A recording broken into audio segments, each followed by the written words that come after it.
احتج آدم وموسى عند ربهما فحج آدم وموسى إلى آخر الحديث صدق الله العظيم.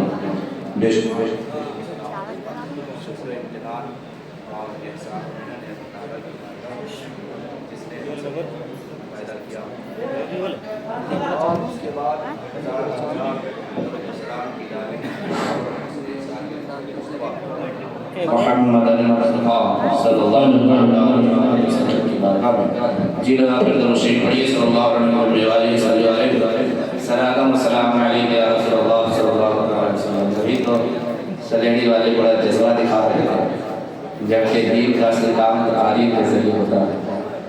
تقریر ہی ہے جس کے ذریعے انسان قرآن کے مسائل کو جانتا سمجھتا ہے. احادیث ہی ہے جس کے ذریعے انسان دین کی باتوں پر رسول کی اقوال کو سن کر اس پر عمل کرتا ہے. ہم نے ماحول اپنا کچھ اور بنا دیا جبکہ ماحول کچھ اور ہونا چاہیے تھا کہ دین کی بات نبی کی حدیث سن کر کے اس پر عمل کرنے کی کوشش کرے اور اس پر عمل کرنے کی کوشش کرے.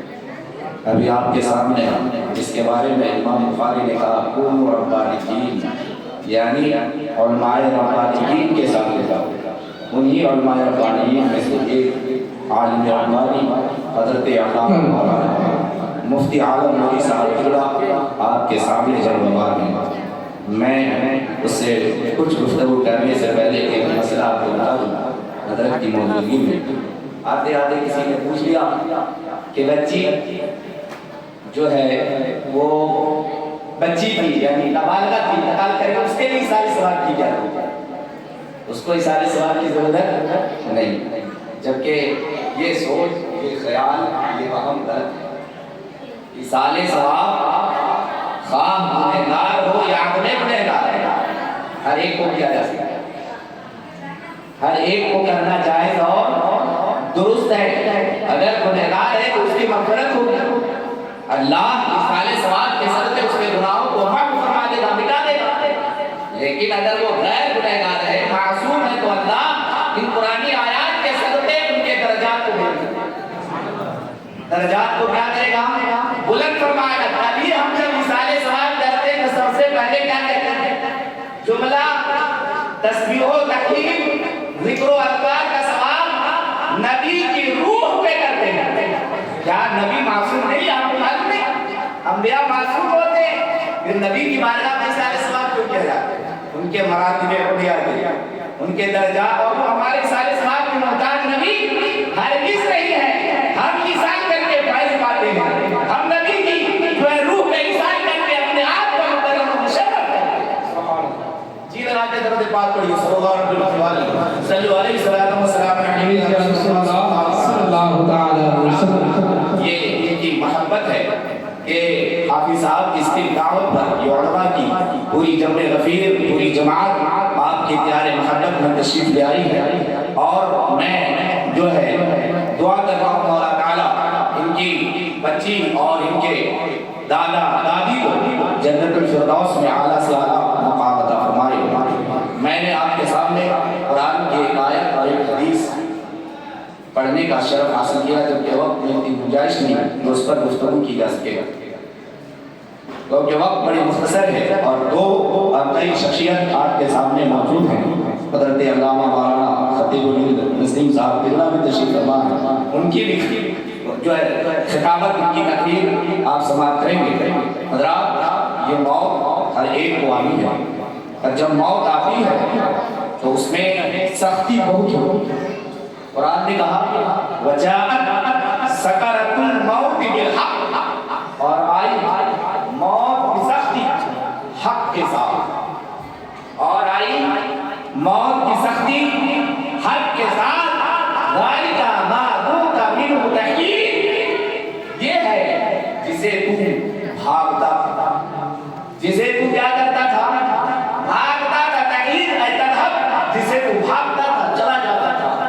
موت کی سختی بہت سخت. موت جو آتی ہے تو بدن کے ایک حصے سے فرشتہ روح کو کشید کرتا ہے، کھینچتا ہے. اس لیے موت کی سختی سے پناہ مانگی جائے. یہی نہیں سید الانبیاء، سند الاسفیاء،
سختی ہوتی ہے.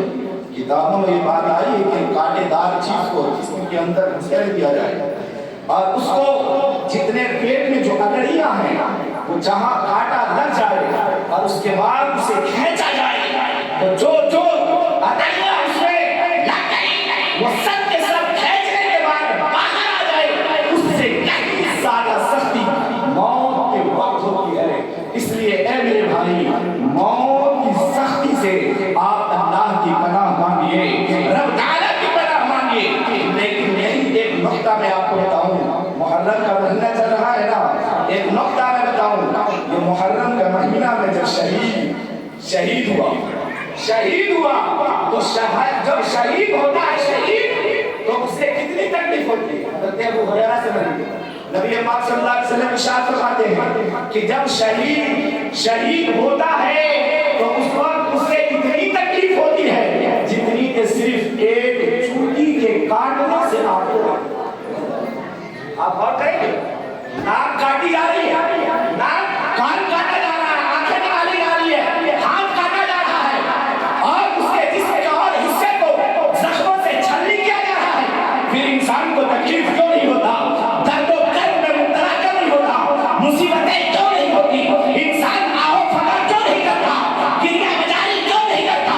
تو اس کی وجہ یہ ہے کہ جب انسان کو موت جو ہے انسان کو شہادت کے درجے پہ انسان فائز ہوتا ہے, جب شہید ہوتا ہے تو اس وقت کیا کرتا ہے, وہ حسن مطلق کو دیکھتا ہے, رب تعالیٰ کے حسن کو دیکھتا ہے, رب تعالیٰ کے اس کمال حسن کو دیکھتا ہے, اور جب رب کا وہ دیدار کرتا ہے تو اس کی وجہ سے شہید کو ذرہ برابر کی تکلیف ہوتی ہے اور اس حسن میں اتنا خط ہو جاتا ہے, اتنا ڈوب جاتا ہے کہ اسے کوئی تکلیف ہی نہیں ہوتی ہے اور سیدھا وہ جنت میں چلا جاتا ہے.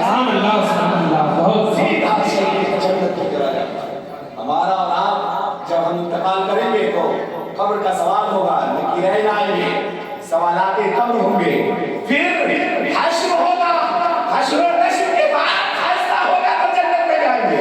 لیکن شہید کا مسئلہ ایسا نہیں ہے, وہ شہادت کا خون تک کا اللہ گناہ کو معاف کر دیا, شہید ہوا رب تعالیٰ اسے جنت عطا فرما دیتا ہے, وہ جنت جائے. رات جی لگا کی نظر پاک پڑی صلی اللہ علیہ وسلم, صلی اللہ علیہ وسلم یا رسول اللہ صلی اللہ علیہ وسلم. وقت میں گنجائش نہیں, ایک حدیث جو ہم نے پڑھی ہے اس حدیث کی تھوڑی سی تشریح کیونکہ ہم آئے تو آپ کو کچھ نئی بات معلوم ہونی چاہیے, اور میں کوشش کرتا ہوں کہ مطالعہ کرنے کے بعد کچھ نئی بات قوم کو جو کالے حروف میں احادیث میں جو مرقوم ہے وہ بتائی ہے. ایک حدیث ہے جسے امام مسلم نے روایت کی ہے اور علامہ خطیب تبریزی نے بھی اپنی کتاب مشکات شریف میں اس حدیث کو بیان کیا. دیکھیے گا اس کا تعلق تقدیر سے, وہ یہ ہے کہ حضرت ابو ہریرہ رضی اللہ تعالیٰ عنہ سے روایت ہے, نبی پاک صلی اللہ علیہ وسلم نے فرمایا کہ حضرت آدم علیہ السلام نے حضرت موسیٰ علیہ السلام سے مناظرہ کیا اور اپنے رب کے پاس گیا. حضرت آدم اور حضرت موسیٰ کا مناظرہ ہوا اور اپنے رب کے پاس. حضرت موسیٰ کا زمانہ بعد کا ہے, آدم کا زمانہ پہلے کا ہے. کیسے ہوا؟ شراح نے حدیث میں بیان فرمایا ہے. اس کا مطلب یہ ہے کہ اللہ نے حضرت آدم کو حضرت موسیٰ کے زمانے میں زندہ فرما دیا تھا, اور آپ نے بھی پڑھا ہے کہ انبیاء اپنے قبروں میں زندہ ہوتے ہیں, رب کی جانب سے انہیں رزق دیا جاتا ہے. تو گویا کہ رب کے سامنے انہوں نے مناظرہ کیا, یعنی رب کی تجلی کا نزول ہوا تھا اور انہوں نے مناظرہ کیا. نبی نے فرمایا حج آدم موسیٰ, آدم علیہ السلام اس مناظرے میں حضرت موسیٰ سے مناظرہ کیا ہوئے تھا. دیکھیے مناظرہ یہ ہوا تھا کہ حضرت آدم علیہ السلام نے کہا, حضرت موسیٰ علیہ السلام نے کہا, پہلے حضرت موسیٰ علیہ السلام نے کہا اے آدم آپ وہ ہیں نا جس کو اللہ نے مٹی سے پیدا کیا, بغیر ماں باپ کے مٹی سے آپ کی تخلیق فرمائی. دیکھیے گا ہم مناظرہ کرتے ہیں تو انسان کی برائی بیان کرتے ہیں, یہاں جو مناظرہ ہو رہا ہے وہ انسان کو خوبی بیان کی جا رہی ہے, اچھائی بیان کی جا رہی ہے اور اچھائی کے ذریعے دلیل پیش کی جا رہی ہے. حضرت موسیٰ علیہ السلام نے کہا اے آدم آپ وہ ہیں جسے اللہ نے آپ کو مٹی سے اپنے دستے قدرت سے پیدا فرمایا, پھر آپ نے اپنی طرف سے روح یہ روح کیا چیز ہے؟ اللہ عالم کے سواب اللہ ہی بہتر جانتا اس کے لیے روح کیا چیز ہے؟ آپ نے اللہ نے کیا کیا؟ روح کو پھونکا، پھر اس کے بعد آپ کو اللہ نے اس شرف عطا فرمایا کہ فرشتوں سے آپ کا سجدہ کرتا ہے۔ اور کیجئے گا کتنا آدم کی عادیت کتنی بلند ہو گئی آپ دیکھیے گا، آپ کو فرشتوں کے ذریعے کیا کروایا؟ سجدہ کروایا۔ بیان فرمایا علماء نے کہ جیسے کعبہ کی طرف ہم رخ کر کے جہت کر کے سمت کر کے سجدہ کرتے ہیں، لیکن سجدہ اللہ کا کرتے ہیں۔ اگر کسی نے کعبہ کا عین کعبہ کا سجدہ کر لیا وہ انسان مذہب اسلام سے خارج ہو جائے گا۔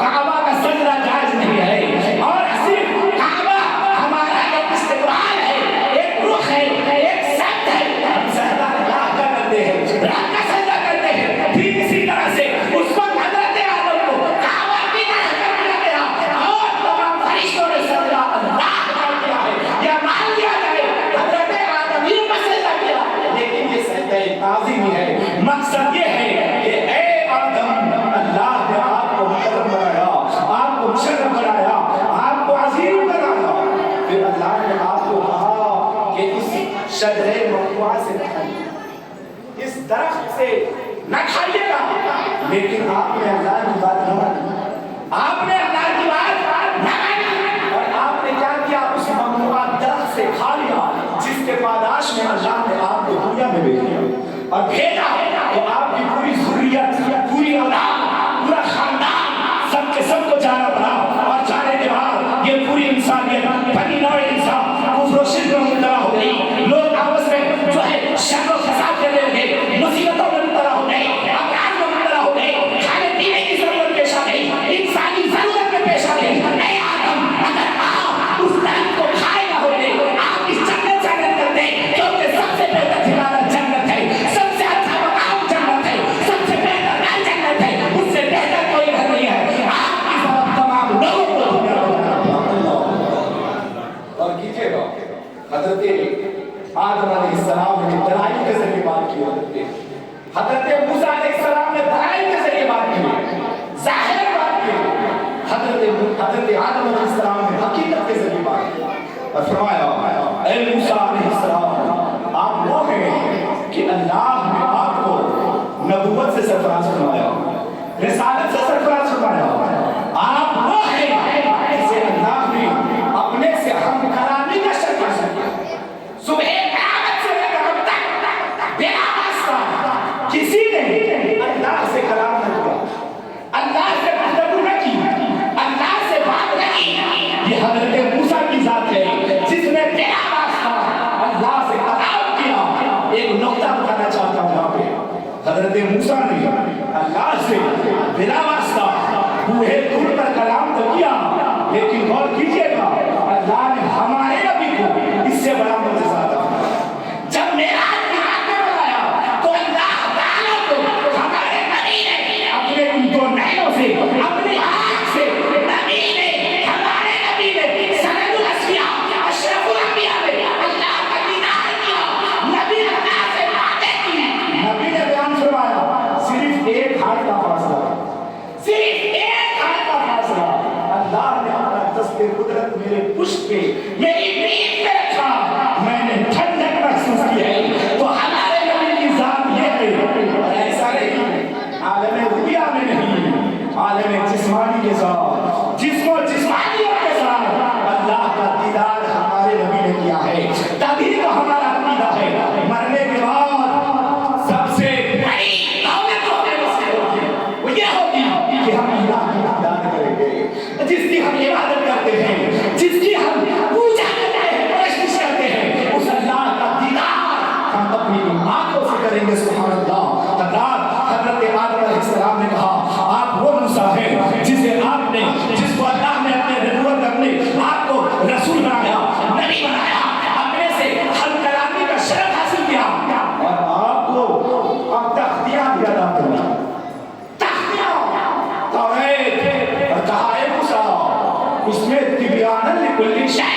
سے وہ توریت شریف وہ تختی دی گئی مفسرین نے بیان فرمایا کہ بیان الکل شیء جو تھا وہ مقبول وہ مٹ گیا وہ تمام چیزیں مٹ گئی صرف احکام باقی رہ گئے قصص باقی رہ گئے حکم باقی رہ گئے یہ سب چیزیں باقی رہ گئی لیکن قرآن وہ کتاب ہے جو کہ بیان الکل شیء ہے اس میں ہر چیز کا بیان ہے صبح قیامت تک جتنی چیزیں نمودار ہوگی جتنی چیزیں ہمارے شہر شہود پر آئے گی ان تمام چیزوں کا بیان قرآن میں ہے بس آپ کو ادراک چاہیے آپ کے پاس فہم و فراست چاہیے آپ کے پاس عقل و شعور چاہیے کہ ہم قرآن سے ان تمام چیزوں کو پڑھ سکیں ان تمام چیزوں کو جان سکیں اللہ نے قرآن میں ہر چیز کو ہر رنگ و یعنی سبحان اللہ وقت میں گنجائش نہیں میں بتاؤں پھر بات ایک دم ادھوری ہو جائے ختم کر دیں علماء کرام بیٹھے ہوئے ہیں وقت میں واقعی گنجائش نہیں زیادہ وقت ہو گیا انشاءاللہ پھر کبھی موقع ملا تو گفتگو کی جائے گی رب تعالیٰ سے دعا ہے رب تعالیٰ ہم سب کو سننے سے زیادہ عمل کرنے کی توفیق عطا فرمائے کہ اپنے نبی نے فرمایا انما الاعمال بالخواتیم اعمال کا دار خواتیم پر ہے خاتمے پر ہے آپ لاکھ عمل کرتے ہیں لیکن خاتمہ اگر آپ کا ایمان پروا ہوا کفر پہ ہوا آپ جہنم میں جائیں گے اگر آپ نے برائی نہیں کی ہے لیکن آپ کو کلمہ تجربہ نصیب ہو گیا آپ نے آخر میں کلمہ پڑھ لیا نیک فیصلہ کر لیا آپ کا ٹھکانہ جنت ہوگا بس یہی دعا کے ساتھ رب تعالیٰ ہم سب کو ایمان پر خاتمہ نصیب فرمائے اور اس بچی کو اور ان کے تمام جو لوگ اس دنیا سے گزر کے تمام لوگوں کو رب تعالیٰ جنت الفردوس میں اعلیٰ سے اعلیٰ مقام عطا فرمائے توبہ استغفر اللہ رب العالمین ذنب و توب الیہ وما علینا الا البلاغ